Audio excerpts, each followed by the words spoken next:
nakikinig tayo ng salita ng Panginoon, nagbabasa na tayo ng salita ng Panginoon, ano dapat yung maging reaction natin? Ano dapat yung magiging attitude natin when it comes na kung nag-rebuke sa atin ang Panginoon through His Word or anything na bagay man na pakita ng Panginoon, gumamit man siya ng pastor, gumamit man siya ng preacher, na especially dito sa pulpit na ito, is ano dapat ang maging attitude natin when God rebukes you. At makikita natin yan sa attitude ni David during this time. So David was rebuked ng Panginoon sa pamamagitan ni Nathan. So sinabi ni Nathan na kung anong dapat niyang isabihin kay David, na nagkasala si David. And yon, and ang nangyari is David, and we know yung ginawa ni David. At yun yung pag-aaralan natin sa gabing ito. So point number 1 is, when God rebukes you, realize your situation. When God rebukes you, realize your situation. Realize kung anumang sitwasyon na meron ka. Sabi ni David dito, and David said sa verse 13, sa chapter 12, verse 13, and David said unto Nathan, I have sinned against the Lord. So unang-una is si David, na-recognize niya, na-realize niya na siya ay nagkasala against sa Panginoon. So we know that na yung mga kasalanan niya. So unang-unang kasalanan niya is adultery. So nasabi rin kanina, ang parusa sa kanya is kamatayan according sa Leviticus chapter 20 verse 10. Another is, actually, patong-patong na yung nangyari sa kanya. Adultery, nag-commit pa siya ng lie, kasinungalingan. Di ba sabi sa Bible is, thou shalt not bear false witness against thy neighbor. Sa Exodus chapter 20 verse 16. And it is also a 9th commandment dun sa 10 commandments. Ang ginawa niya doon is deception. So, diniceive niya si Uriah, niloko niya si Uriah, na wala namang ginawa si Uriah itself. Wala namang ginawang masama si Uriah kay David. Sinunod lang niya kung anong utos ni David. Naging matapat siya na sundalo ni David. Pero ang si David, pangit yung binigay niya kay Uriah. And just para maitago lang yung kasalanan nila ni Bathsheba, and ang ginawa ni David is diniceive niya si Uriah. And isa sa mga naging kasalanan niya yun. And another is, and the last is yung ginawa niya is murder. So pinatay ni David, indirectly pinatay ni David si Uriah. So sabi doon sa Bible, sa Leviticus chapter 24 verse 17, sabi doon, and he that killeth any man shall surely be put to death. So yun, So yun yung nangyari kay David. So tatlo yung naging naging kasalanan niya sa Panginoon. Adultery, pagsisinungaling, murder. And alam natin, di ba, so, sa batas ng tao, di ba, mayroong sinasabi na, so pagka tinignan natin dito sa present time natin, is si David is 2 counts, ibig sabihin 2 counts homicide. So ibig sabihin is, si David is kailangan mamatay 2 beses pag hinatulan natin siya. Pero nakita natin doon sa verse 13 is pinatawad siya ng Panginoon. So yun. So napakabuti ng Panginoon kay David. And of course, ganun din sa ating mga Kristiyano. Napakabuti ng Panginoon na that is why namatay si Jesus Christ para sa ating mga kasalanan.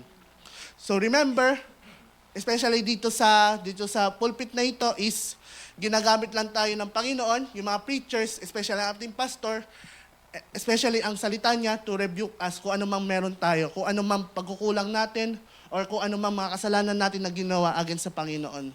So gumagamit siya ng maraming bagay, but ang ginagamit ng Panginoon is itong salita ng Panginoon to rebuke us. So ginagamit niya yung salita ng Panginoon. So in this book, itong salita ng Panginoon, so sa ibang tao is book lang ito, fairy tale lang to, pero sa atin ito ay buhay. Ito ay salita ng Panginoon, ito ay buhay. So, and dito rin is makikita natin dito sa Bible natin na ito is dito natin makikita kung anong sitwasyon na meron tayo. Kung anong sitwasyon natin spiritually, gaano man kalalim or katibay yung relasyon natin sa ating Panginoon at yung growth natin spiritually sa Panginoon. So makikita natin dito sa Bible na ito. So, it means dito sa Bible na ito, dito sa salita ng Panginoon na binabasa natin, is dito natin ma-examine, dito natin makikita, dito natin ma-realize kung anong sitwasyon natin sa Panginoon. Di ba sa hospital is merong tinatawag na medical examination, merong sa mga nagtatrabaho, merong annual physical examination. So ang pinaka-purpose nun is to check yung blood pressure natin, yung blood sugar natin, uric acid natin, red blood cell, white blood cell, yung eyesight natin, yung paningin natin, yung height natin or yung weight natin, yung timbang. At ang pinaka-purpose nung examination is to check your health. At ganun din dito sa Bible na to, is itong Bible na to is to check our spiritual health, to check our spiritual life, is to check our relationship sa ating Panginoon. So the Word of God itself can assess kung ano yung natin, spiritual life natin. And this book also, ang salita ng Panginoon, does not an assessment para sa kung ano mang spiritual life na meron tayo, but also it is a cure. Ito rin ay gamot sa ating spiritual sickness. Ito rin ay gamot sa ating kung ano mang gagawin natin para lumago tayo spiritually, para lumago ang ating pananampalataya sa ating Panginoon. Kaya nandito tayo sa church to cure our spiritual life. Hindi tayo pumunta dito dahil perfecto tayo. Hindi tayo nandito dahil wala tayong kasalanan, wala tayong ginawang masama sa Panginoon. Nandito tayo because kailangan natin ang Panginoon at kailangan natin ang tulong ng Panginoon para patawarin tayo kung ano man nagawa natin at malinis, and also para sa ikakalago nating spiritual life. Lahat tayo dito hindi perfecto. At sinabi na ng Bible na walang perfecto. Sinabi ng Bible din na lahat tayo ay makasalanan. And this, realize your situation is, so when you realize your situation, di ba, we talk about the situation. Ano bang sitwasyon natin? So bawat isa sa atin may iba't iba tayong sitwasyon. May mga iba't iba tayong mga naranasan sa buhay. So hindi ko alam kung anong mang buhay na meron kayo. Hindi nyo rin alam kung anong buhay na meron ako. So ibig sabihin nun, iba-iba tayong mga sitwasyon. Pero unang-una is nakita natin kay David, nung sinabi ng Panginoon sa kanya, na thou art the man ni Nathan kay David, at ang sinabi ni David dito is, I have sinned against the Lord. So makikita natin yung sitwasyon ni David. So sa ating mga Kristiyano, is we must realize, and yung sitwasyon natin is na unang-una, since si David ay nagkasala, so tayo rin mga tao is tayo ay makasalanan. So sabi ng Bible, lahat tayo ay makasalanan. Ako, makasalanan ako. Sabi ng Bible din, lahat kayo, isa sa inyo, is makasalanan. Bakit? Kasi sabi ng Bible. Sabi sa Romans chapter 3, verse 23, sabi doon, so pa-flash na lang po, sis. So sa Romans chapter 3, verse 23, so sabi doon, for all have sinned and come short of the glory of God. So yun. So ibig sabihin noon is, lahat tayo ay makasalanan. So walang exception sa atin. Sinabi doon, all have sinned. So so makikita natin, for all have sinned and come short of the glory of God. So lahat tayo ay makasalanan. Walang exception. Kahit pastor man yan, pari man yan, ministro man yan, or whatever, kung sino man, lahat tayo ay makasalanan sa Panginoon. And we know that na dahil makasalanan tayo, meron tayong kaparusahan. Ang kaparusahan ng kasalanan is kamatayan, according sa Romans chapter 6, verse 23. And because of that, we must realize na kailangan natin ang Panginoon to save us. So may purpose kung bakit nandito yung mga bisita natin, kung bakit pinaten kayo ni Brother UJ dito is to know, and you must realize first na kayo ay makasalanan. Tayo ay makasalanan sa harapan ng Panginoon.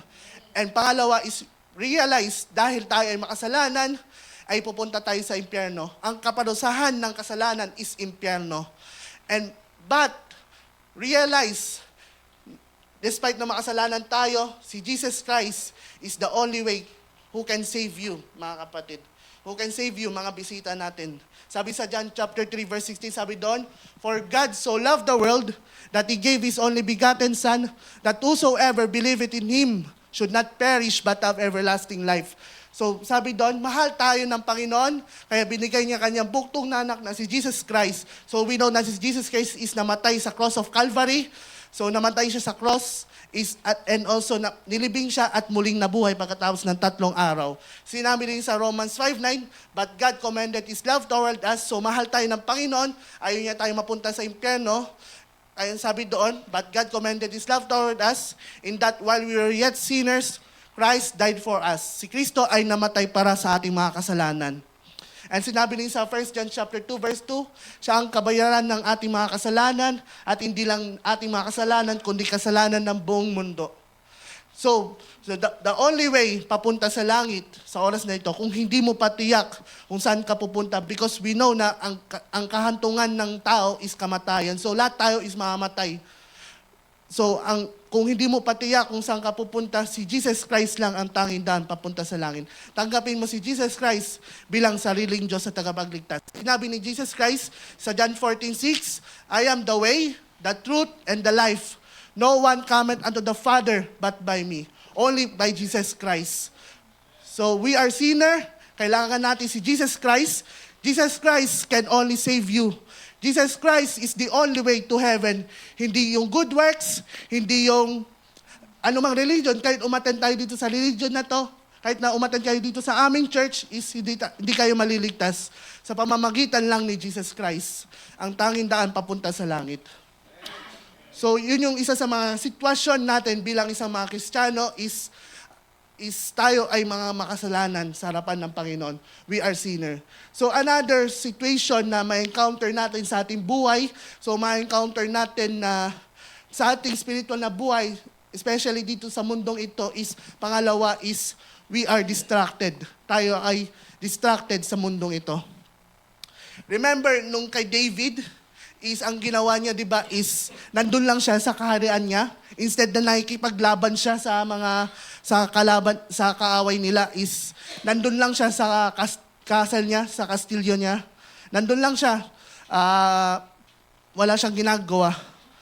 And after nun is, instead na nakikipaglaban siya, instead na nanalangin siya sa Panginoon, instead na nagbabasa siya ng salita ng Panginoon, nandun lang siya.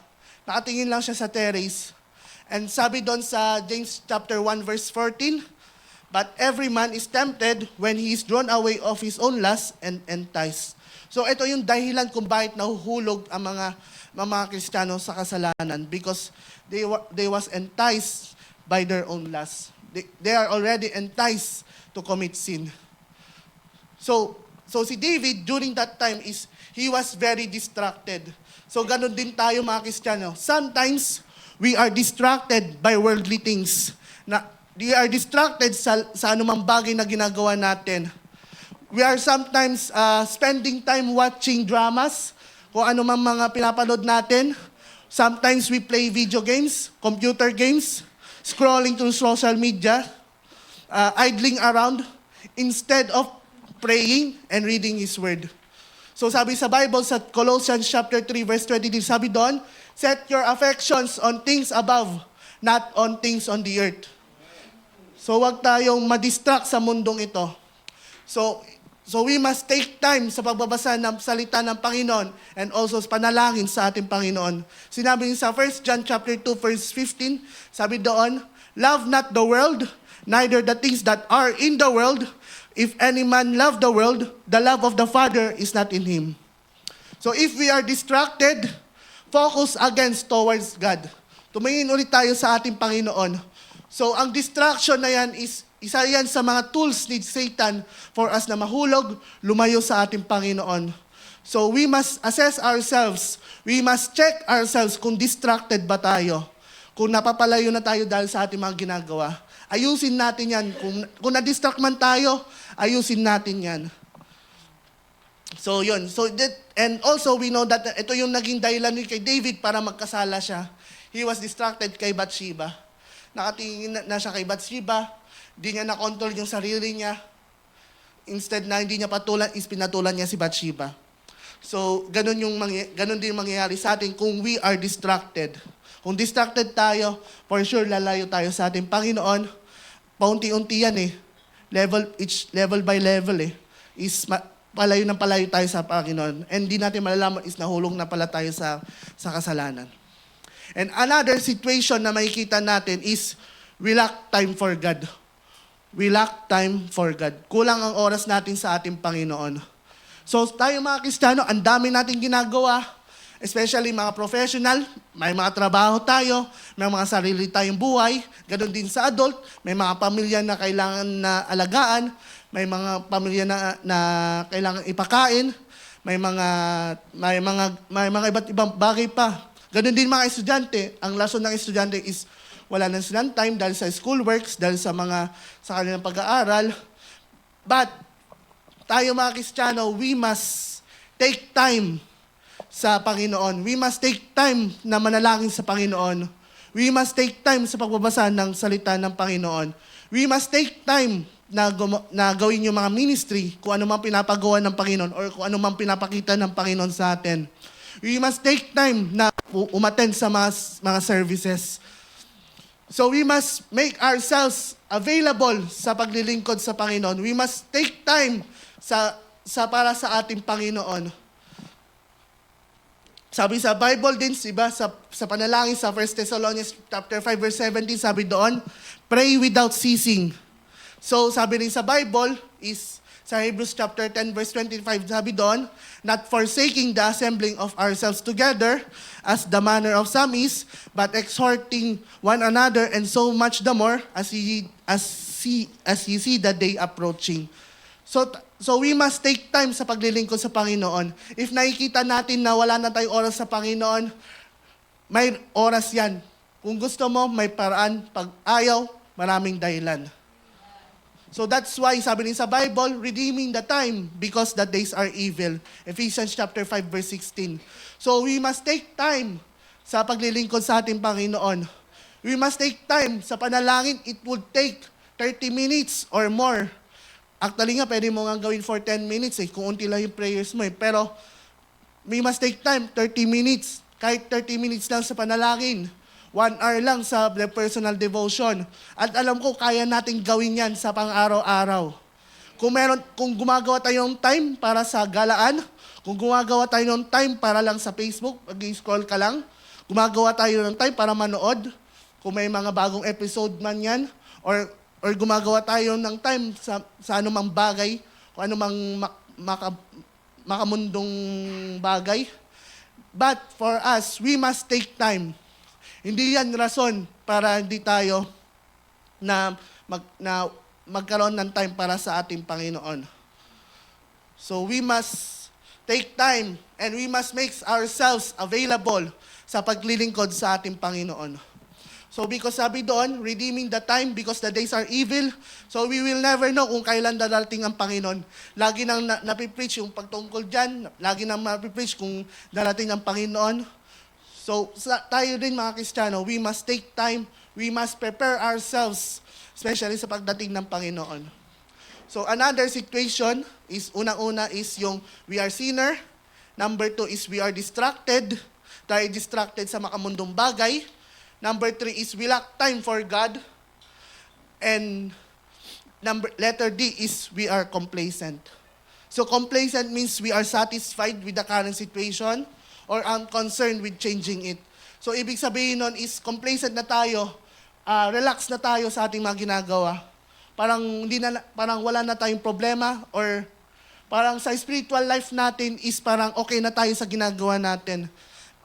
Mga kapatid, there is danger being complacent. So kapag tayo ay complacent, we will never know and we will never see na doon pala aatake si Satan. So ito rin isa sa mga tools ni Satan na para siya ay umatake sa atin. Para tayo lumayo sa Panginoon, para tayo ay magkasala against sa Panginoon. So sabi natin is, sa pagiging complacent, so sabi natin, everything is fine because we are happy and comfortable. Pero at the end, we will quickly turn. So lalapit na tayo sa Panginoon. Umiiyak na tayo sa Panginoon kung may mangyari mang masama sa atin. So tayo mga Kristiyano, we must have a sense of urgency and preparation. And also sa pagiging complacent is tanggalin natin yan. We must desire ourselves sa paglilingkod sa Panginoon, sa panalangin sa Panginoon, sa pagbabasa ng Kanyang salita. So wag tayo maging complacent, mga kapatid.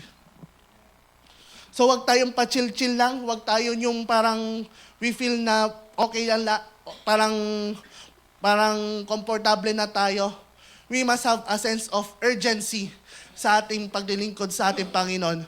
We must have the love. Di ba nabanggit nung last preaching is na dapat magkaroon tayo ng pag-ibig at yan yung dahilan. Di ba sabi sa 1 Corinthians chapter 13, di ba sabi doon, for without love, it is nothing.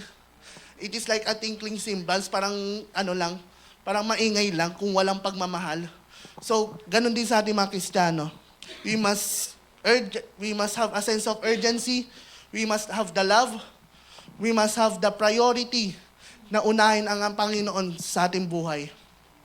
And another situation, so una is, we are sinner, we are distracted. Number 3 is, we lack time for God. Letter D is, number 4 is, we are complacent.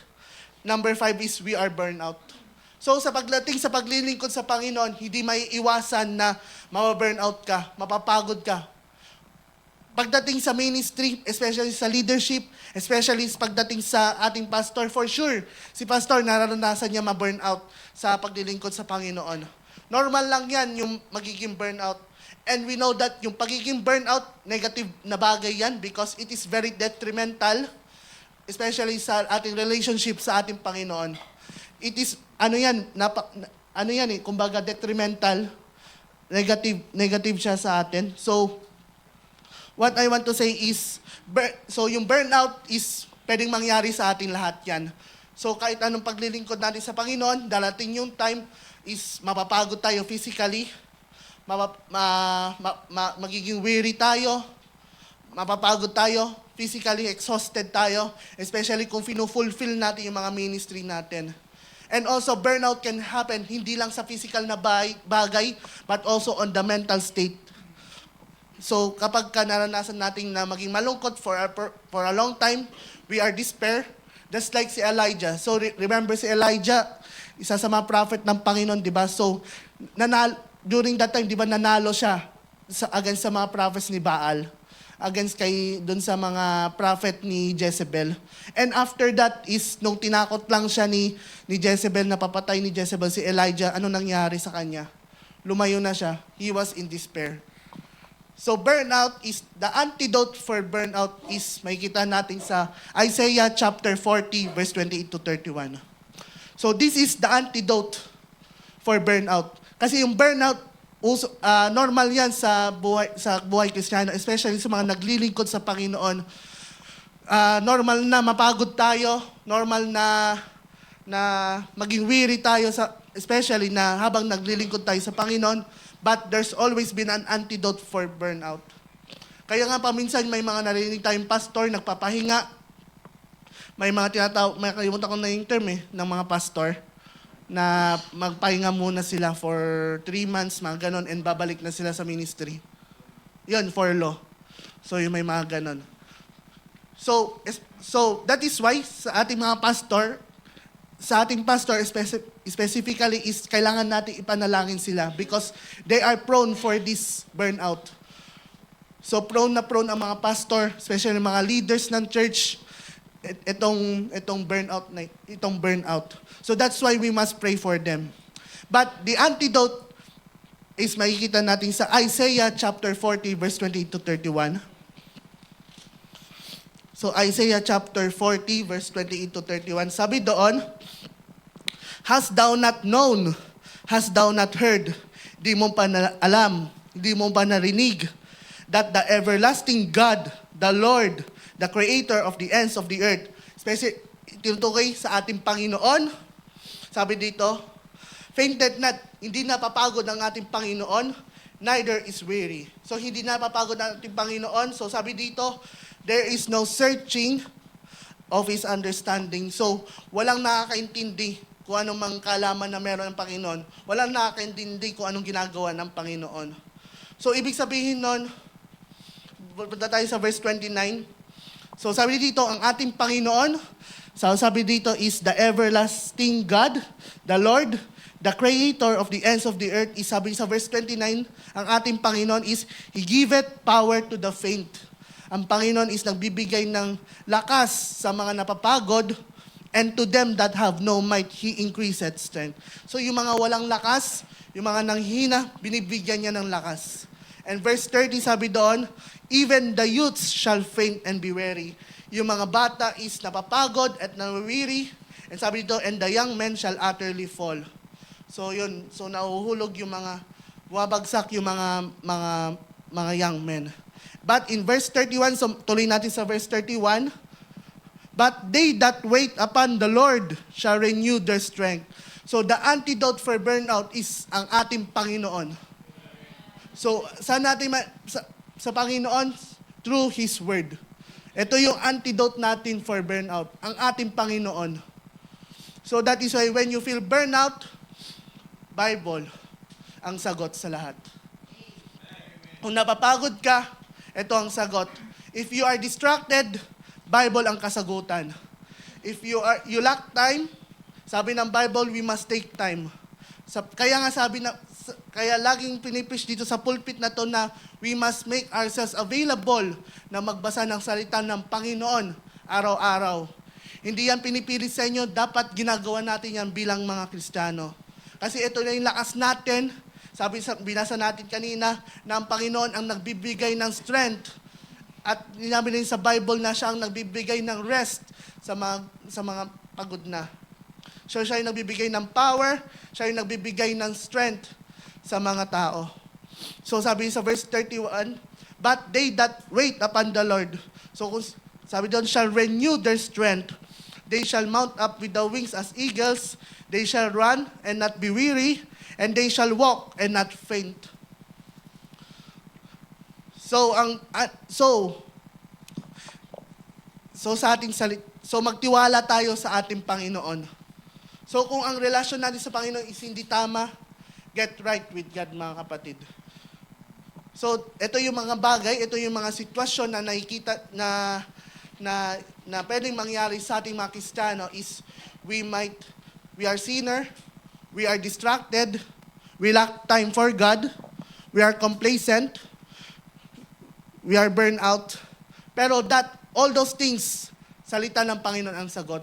That is why magkaroon tayo ng time. We must take time sa pagbabasa ng salita ng Panginoon. Ito yung source ng ating strength. So number 2 na makikita natin is first is realize your situation. So nakikita natin si David, sabi niya is I have sinned against the Lord. So yung sitwasyon is nagkasala siya sa Panginoon. And number 2 is, ito yung pinakaisa sa mga pinakamagandang attitude na pinakita ni David is that, so number 2 is when God rebuke us, kung ni-rebuke tayo ng Panginoon, is response humbly to God. So, maging humble tayo sa Panginoon. Kung yung preacher man or yung pastor man is ni-rebuke, hindi naman intention ng preacher or pastor na ni-rebuke ka, we must be humble. Kasi salita ng Panginoon ang nangungusap sa inyo. Kung nasaktan ka man, praise God kung nasaktan ka. That means is buhay ka, nagre-respond ka pa sa Panginoon. So makikita natin dito sa point number 2, response humbly to God. So nakita natin yung attitude ni David na nagpakumbaba siya sa Panginoon. So dito is, makikita natin dito is,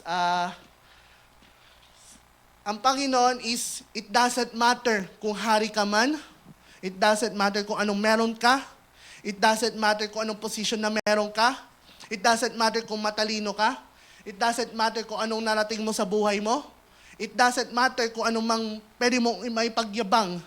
Lahat yan, pagdating sa Panginoon, wala yan sa Panginoon. Nakita natin dito, ang Diyos is hindi nagustuhan yung ginawa ni David. Sabi doon sa binasa natin, di ba? But the thing that David had done, displeased the Lord. So na-displease ang Panginoon sa ginawa ni David. But this time, yung attitude ni David, he humbled himself sa ating Panginoon. Tayo rin mga Kristiyano, when God rebuke us, we must humble ourselves sa ating Panginoon. Huwag tayong, pagka na-rebuke ka lang, aalis ka na. Na-rebuke ka lang is magagalit ka na. Ma-rebuke ka lang is kung ano nang sasabihin mo doon sa taong yon. Dahil yung tao na is ginamit lang ng Panginoon. O yung pastor man yon or yung preacher man is ginamit lang ng Panginoon. So, we must humble ourselves, mga kapatid. When the Word of God rebuke us, the attitude should be, we must humble ourselves. Kasi ang Diyos mismo ang nagsabi sa atin yan. So, dito is, when King David, nung siya ay na-rebuke, so nakita natin yung attitude ni David. Instead, so ang daming pagka iniisip mo yung mga what ifs dito, actually, ang pagka ni-rebuke si David, pwede siyang magalit, pwede niyang patayin si Nathan. Diba, remember, if you rebuke a king, throughout the history, pagka mababa ka lang ng tao, is inano mo yung hari, nagsabi ka lang ng masama sa kanya, is makukulong ka or papatayin ka. Imagine yung leader ng North Korea, pagka inano mo lang yon, nagsabi ka against ka kanya, di ba alam na natin yung mangyayari sa'yo? Di ba baka wala ka na sa mundong to.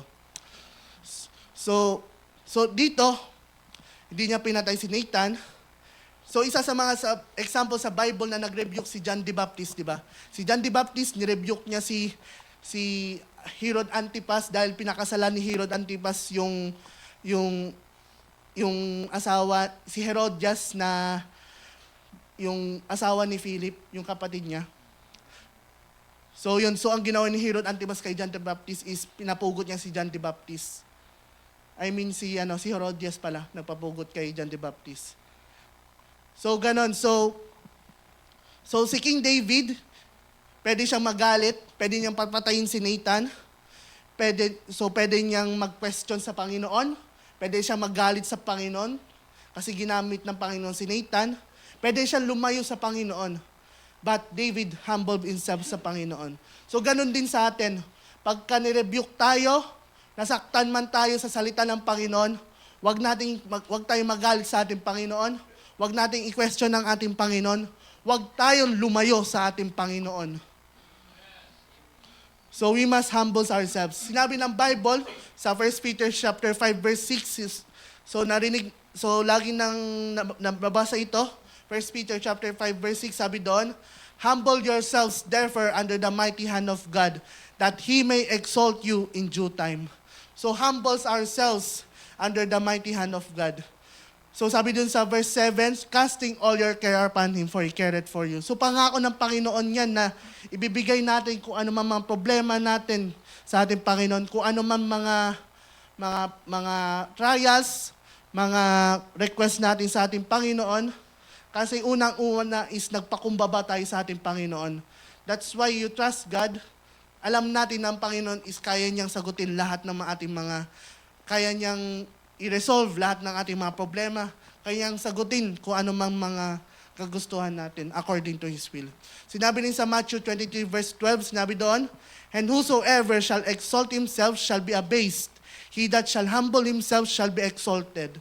So abased, ibig sabihin is degrade. So kung sino man yung na itinaas niya ang kanyang sarili, is babagsak siya. Kung sino man yung nagpakumbaba sa kanya, ang Diyos itataas ng Panginoon yung nagpakumbaba. So, ganun din sa ating mga Kristiyano, we must humble ourselves. Kung nirebuke tayo ng Panginoon through His Word, nirebuke tayo ng Panginoon through the preacher, nirebuke tayo ng Panginoon through the pastor, nirebuke tayo ng Panginoon, whatever thing man na galing sa salita ng Panginoon is, we must humble ourselves. So, and also, we must seek sa ating Panginoon. So, sabi sa James 4 chapter 10, humble yourself in the sight of the Lord, and He shall lift you up. So lahat ng meek, lahat ng humble, itataas ng Panginoon lahat yan. So we must humble ourselves sa ating Panginoon. So ganun din yung ginawa ni David. He humbles himself. Na-realize niya na siya ay makasalanan. Kaya nga niya nasabi na I have sinned against the Lord, kasi unang-una nagpakumbaba siya sa ating Panginoon. So alam niya yung nangyari sa kanya, nagpakumbaba siya sa ating Panginoon. And number 3 is reach out to God. So makikita natin sa 2 Samuel chapter 12, dun sa verse 14 is, so despite na nagkasala si David, pinatawad siya ng Panginoon. Sabi ng Panginoon is, the Lord also had put away thy sin, thou shalt not die. Hey, hindi ka mamamatay. Despite na deserve ni David na mamatay. Kasi nag-commit siya ng adultery, nag-commit siya ng murder. 2 counts of death pero pinatawad pa rin siya ng Panginoon. But remember, pagka nagkakasala tayo sa ating Panginoon, there's always been consequences. May mga consequences pa din pagka gumawa tayo ng kasalanan. Papatawarin tayo ng Panginoon sa ating mga kasalanan, pero dun sa ginawa natin mga kasalanan is merong mga consequences yan. Kaya sabi dito is, kaya nabasa dito sa chapter 12 is ang ano kay David is, despite na pinatawad siya ng Panginoon, pinatawad talaga ng Panginoon, pero may consequences pa rin. So yung bahay niya is magkakaroon ng kaguluhan sa kanyang bahay. So maraming patayan, yung mga anak niya is nagpapatayan sa isa. So alam natin yung kwento nun, di ba? So may nagrebelde sa kanyang na anak. Yung isa niyang anak is ni-rape niya yung isa niya pang kapatid, half-sister niya. So ang daming nangyari doon sa bahay ni David. At yun yung naging consequences ni David. So ganun din sa atin, hindi excuse na tayo ay ligtas. Alam natin na tayo pupunta sa langit. Hindi yan excuse na magkasala tayo ulit. Hindi rin excuse na kapag papatawarin tayo ng Panginoon, kasi sabi ng Bible, if we confess our sins, He is faithful and just to forgive our sins. That doesn't mean na gumawa ulit tayo ng kasalanan.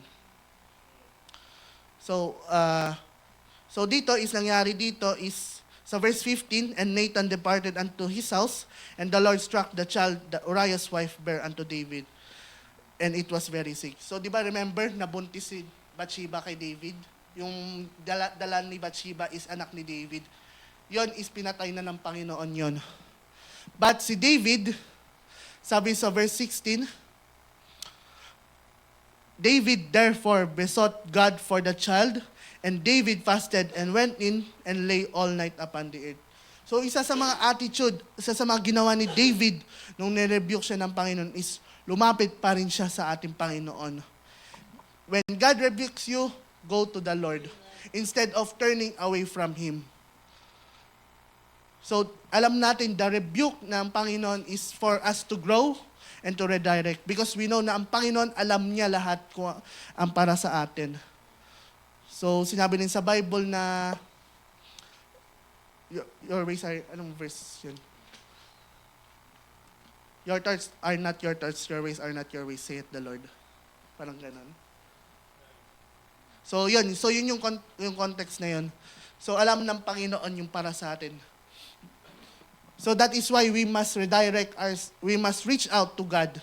So yun yung point number 3 ko is reach out to God. So si David is lumapit siya sa Panginoon. Hindi siya lumayo, hindi siya nagalit sa Panginoon, lumapit siya sa ating Panginoon. So ganun din sa ating mga Kristiyano is pag na-rebuke tayo, lumapit tayo sa Panginoon. And lahat ng bagay is my purpose. At alam ng Panginoon yung kung anong mas nakakabuti para sa atin. And dito, we know that yung story dito, pag binasa natin itong verse sa 2 Samuel chapter 12, so si David, so nanalangin siya sa Panginoon, nakikiusap siya sa Panginoon na buhayin yung anak niya, pero at the end, namatay pa rin yung anak niya. But despite that, so makikita natin yung verse 4, point number 4 is revere to God. So makikita natin sa verse 20 is, sabi dito, then David arose from the earth and washed and anointed himself and changed his apparel and came into the house of the Lord and worshiped. Then he came to his own house. When he required, they set bread before him and he did it. So si David is after namatay ng kanyang anak, di ba mostly sa atin is, iba sa atin mga Kristiyano is, especially pag medyo mababaw yung spiritual life natin is kapag may nangyari masama sa atin is magagalit tayo sa Panginoon, kakwestiyonin natin ang Panginoon, paminsan susumpahin natin ang Panginoon, lalayo tayo sa Panginoon. But David, despite na nangyari sa kanya, is pinuri niya ang Panginoon. Winworship niya pa rin ang Panginoon. So, ganun din tayo mga Kristiyano. When we got rebuked by God, praise the Lord. Purihin natin ang Panginoon kapag ni-rebuke tayo. So, ito yung naging buhay ni David. So, purihin natin ang Panginoon kapag ni-rebuke tayo. So, ito lang yung sa sa gabing ito, yung buhay ni David, yung ginawa, matutunan natin dito sa buhay ni David, especially during this situation, during this time na nagkasala si David against sa ating Panginoon. So unang-una is, especially sa ating mga Kristiyano, when God rebukes you, realize your situation. Alamin mo kung anong sitwasyon na meron ka. And pangalawa is, wala na.